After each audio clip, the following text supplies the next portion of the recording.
بالطريق الوطنية رقم 19 في المقطع الطرقي الرابط بين الناظور وسلوان كان مكان الحادثة. هذه السيارة القادمة من الناظور فقد سائقها السيطرة بفعل السرعة المفرطة لتقفز إلى الاتجاه المقابل فترتطم بقوة بسيارة أجرة كبيرة قادمة من دريوش وسيارة خفيفة أخرى. قوة الاصطدام لال له الحديد، والحصيلة مصرع 5 أشخاص أحدهم فارق الحياة بالمستشفى التي نقل إليها 4 مصابين آخرين. ديك البيام جايه من الناظور، نقزت داك التريطوار، نقزت جات بالسما، جات فوق الطاكسي، انا خرجت البيستا، هربت الهربه اللي هربت جات عندي ديريكت حتى لحقت راسي في الربيع. داك الشيء اللي كان، غبت الدخت. نعم سيدي، حتى صحيت هنايا انا في السبيطار.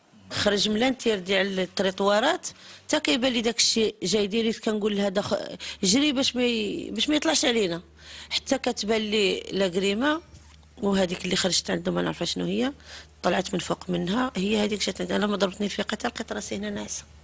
حرب الطرق لم تضع بعد أوزارها لتستمر في حصد الأرواح. بجماعة سلوان نواحي الناظور الموت جاء بغتة على 8:30 صباحا من الاتجاه المقابل بهذا الطريق المزدوج، فلا غطاء يحجب إذن نتيجة ثقيلة لهذا الحادث. 5 قتلى بينهم امرأة و4 جرحى.